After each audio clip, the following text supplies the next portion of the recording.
cê tá. Hoje tem gigantes da colina. Tô na barreira, pode brotar. Traz a tua amiga vascaína, minha torcida.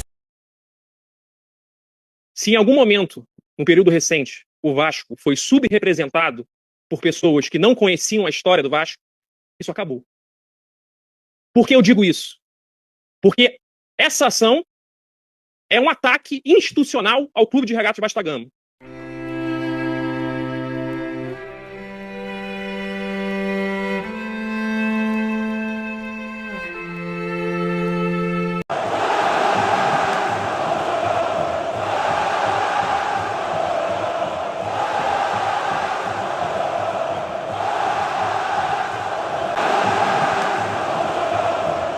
Salve, salve, saudações Cruz Maltinas a todos vocês, meus amigos, ótima tarde, ótima noite para você que nos assiste, você tá ligado no canal Vascaíno desde sempre, eu sou Álvaro Silva.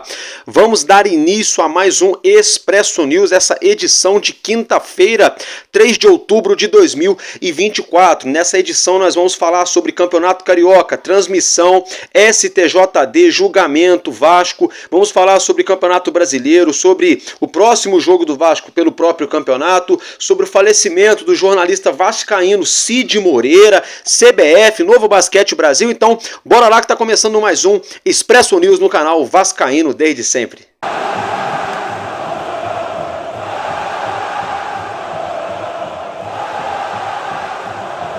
Bom, meus amigos e minhas amigas, vascaínos e vascaínas espalhados em todo o nosso país ou em todos os países, nos planetas, independentemente, não se inscreveu?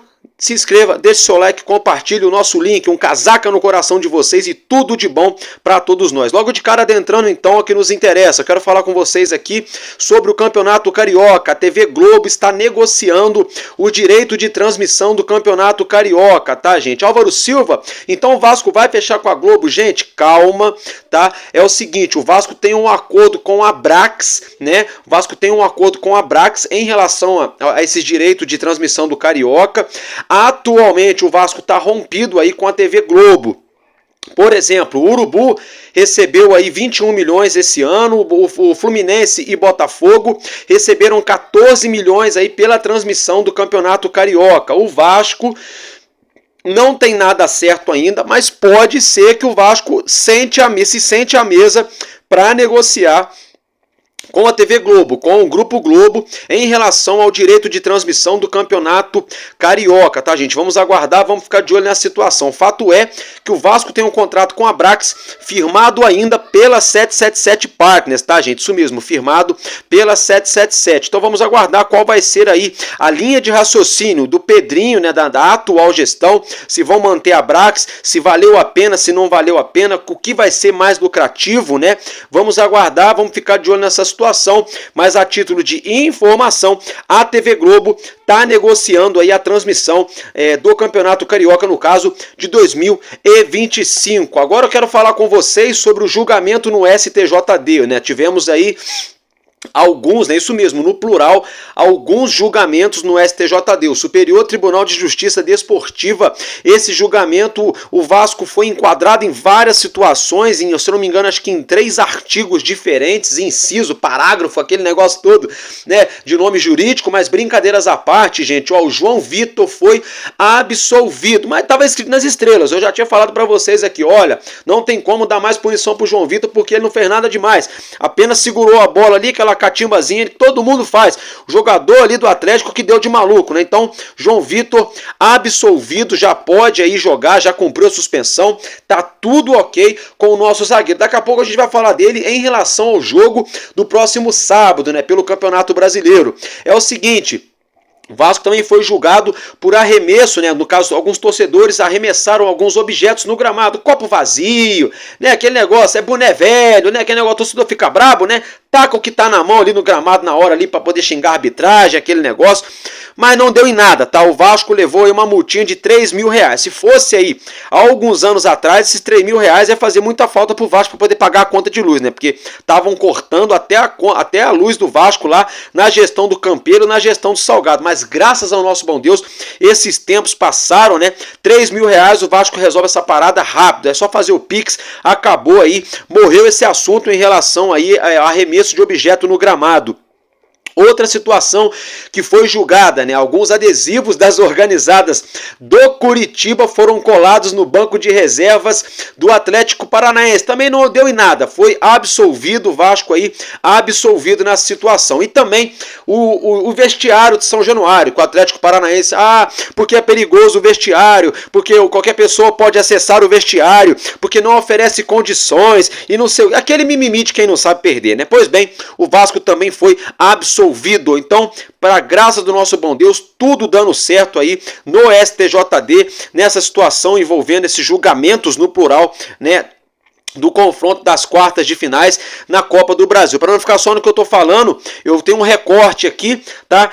Do jurídico do Vasco defendendo com unhas e dentes. E olha só, hein? O nosso jurídico jantou o Atlético Paranaense aí na audiência. Eu vou colocar um videozinho de mais ou menos 1 minuto aí que a gente pegou aí aqui mesmo do YouTube para vocês acompanharem e eu já volto. Se em algum momento, um período recente, o Vasco foi subrepresentado por pessoas que não conheciam a história do Vasco, isso acabou. Por que eu digo isso? Porque essa ação é um ataque institucional ao Clube de Regatas Vasco da Gama. Ociosa e uma invenção, uma gambiarra jurídica de um time que não sabe perder. O Atlético Paranaense perdeu por 3 oportunidades. Perdeu no Campeonato Brasileiro, perdeu no primeiro jogo da Copa do Brasil e perdeu no segundo jogo da Copa do Brasil. É isso que está em julgamento. Um choro de perdedor. E mais, aqueles que não conhecem a história, procurem no Google o que aconteceu em 1997. O caso Ives Mendes. É lá que o ódio do senhor Petralha começa contra o Vasco da Gama. Isso tem que ficar bastante claro aqui nesse tribunal. E também perdeu o título de 2004. Bom, já acompanharam, já viram o Vascão absolvido, vida que segue, segue o Biden, segue o fluxo, né, meus amigos? Então, bora lá. Deixa eu falar com vocês agora sobre o confronto São Paulo e Vasco da Gama. A CBF confirmou, porque ontem o São Paulo havia comunicado que essa partida aconteceria no estádio Brinco de Ouro da Princesa, na cidade de Campinas, no estado de São Paulo, a belíssima Campinas, bela cidade, diga-se de passagem.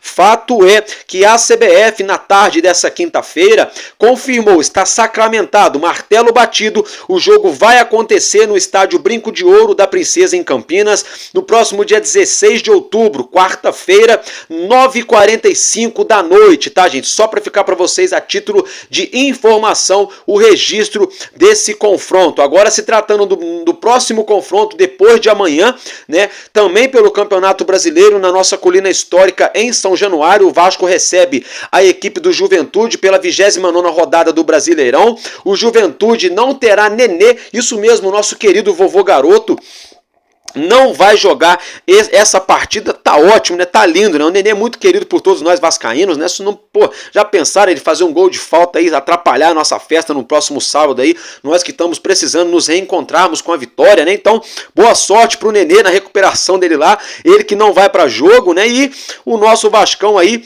vai começar a se preparar, vai ter um dia cheio de preparação nessa sexta-feira, conhecido também como amanhã. Nossos jogadores vão aí finalizar esses preparativos, porque sábado aí à noite, às 9 horas da noite, teremos Juventude, Vasco da Gama e Juventude, né? Mandar um abraço pro meu amigo Patrick Oliveira, aqui de Resende, meu parceiro, gente fina. Patrick Oliveira vai estar presente lá, e a barreira vai virar baile, hein? O jogo é 9 da noite, se der bacalhau, acaba 11 da noite, a barreira vira baile, né? Parece que a rapaziada tá querendo até esticar aí de repente para tomar aquele banho de mar no domingo, né? Brincadeiras à parte, é isso aí. Que a gente aí tem para dizer em relação dessa próxima rodada. Outra situação importante nesse jogo, né, é o seguinte: Provavelmente o Vasco deve ter mudança na zaga, tá? Provavelmente deve jogar aí João Vitor e Maicon, tá? Porque Léo, né, ficou escancarado. Na minha opinião, o Léo tá pesado, não é pesado de gol, não. Tá com a perna pesada, tá correndo muito pouco. Ele corre, mas não pega velocidade. Não pega velocidade. Na verdade, a gente precisa de zagueiros velozes, né? O cara dá o tapa na frente, o Léo não alcança mais. Outra coisa, ele sempre chega no tempo certo, mas com o pezinho, né, fofitos, né? O famoso marca fofo. Então, com isso, o próprio Rafael Paiva falou: a zaga vinha bem, a gente teria 3 jogadores disputando ali, né, titularidade, coisa e tal, mas para os próximos jogos teremos que ver, né? Ou seja, ele sabe, né? Ele sabe que a água bateu no pescoço, tá no limite, né? O Léo Pelé tá no limite. Deve estar no limite com a comissão técnica, eu não sei, se não tá, tá tudo muito errado. Deve estar no limite com a comissão técnica do Vasco. E o torcedor do Vasco, né? A maior parte do torcedor já perdeu a paciência, já passou do limite faz tempo, né? Não estou falando do caráter do Léo Pelé, não estou falando da pessoa que ele é, não estou falando da história de vida dele, nada disso. Eu estou falando do atleta dentro de campo, a performance dele dentro de campo. Tá sendo aí, deixando muito a desejar. Ele corre, se entrega, joga os 90 minutos, orienta os companheiros e coisa e tal, bate de frente com o juiz, catimba o adversário. Ele é um jogador que nesse sentido ele representa. Agora, tecnicamente, toda vez que é um momento decisivo para o Vasco, um momento chave para o Vasco, ele erra. E são sempre os mesmos erros, né? Erro na saída de bola, erro ali na marcação, que a bola está muito mais para ele, ele acaba entregando a bola para o nosso adversário. Então, por isso, provavelmente teremos mudança na nossa zaga, tá, gente? Agora deixa eu falar com vocês sobre o Coutinho. Ele vai ser avaliado pela comissão técnica do Vasco. Ele sentiu a posterior da coxa direita, saiu de campo contra o Atlético nessa última quarta-feira, ontem no caso, sentindo dores. A gente não sabe qual vai ser o desfecho dessa situação. Fato é que no primeiro momento foi constatado aí uma fadiga, né, um cansaço, né, extremo, né, um cansaço extremo, e isso pode vir a acarretar lesão. Com isso, o Coutinho vai ser avaliado pela comissão técnica, né? E aí a gente vai tomar conhecimento se ele vai para o jogo ou se ele será preservado, poupado aí para a próxima semana, onde o Vasco viaja para Campinas para enfrentar a equipe do São Paulo. Agora, meus amigos, eu quero falar com vocês sobre o falecimento, né? Uma nota triste, né? O nosso jornalista Cid Moreira nos deixou nessa quinta-feira. Ele que já estava com seus 97 anos, estava fazendo tratamento de pneumonia na cidade de Petrópolis, região serrana aqui do estado do Rio de Janeiro, acabou vindo a óbito, né? Acabou nos deixando.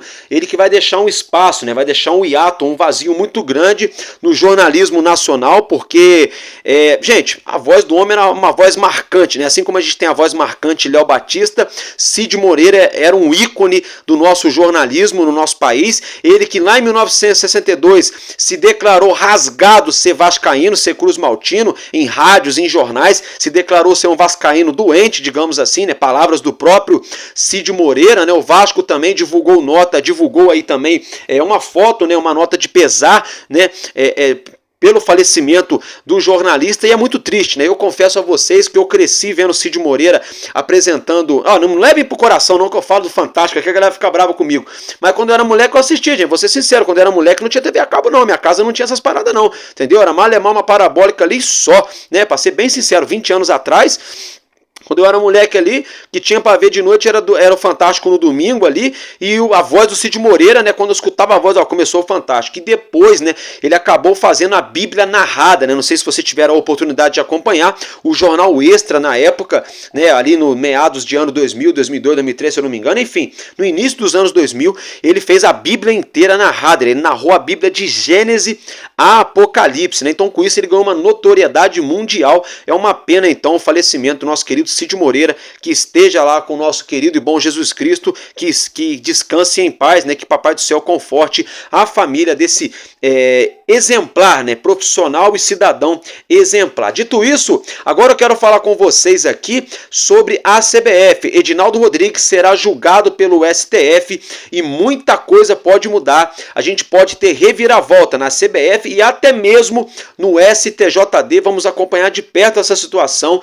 tá? No meu próximo vídeo eu vou atualizar vocês sobre aí esse julgamento do Superior Tribunal Federal em relação ao Edinaldo Rodrigues, atual presidente da Confederação Brasileira de Futebol. Hoje, agora mudando de assunto, hoje à noite, às 8 da noite, às 20 horas, daqui a pouco, a bola sobe porque o nosso R10 Score Vasco da Gama entra em quadra para enfrentar a equipe do Brasília. Partida válida pela semifinal do torneio de abertura, né, do hexagonal de abertura da temporada 24-25. R10 Score Vasco da Gama e Brasília Basquetebol se enfrentam logo mais às 8 da noite com o YouTube, aqui mesmo no YouTube. Tá com dúvida? Não sabe qual é o canal? É só digitar lá Vasco e Brasília NBB. Vai aparecer lá a transmissão ao vivo, né, gente? Então é isso que eu tinha para trazer para vocês nesse primeiro momento. Eu fico por aqui, um casaca no seu coração e tamo junto. Logo mais a gente brota na nossa próxima edição, que é o Madruga Vasco. Tamo junto, porque enquanto houver um coração infantil, o nosso Vasco da Gama será imortal. Vascaíno desde sempre. Valeu e Vasco!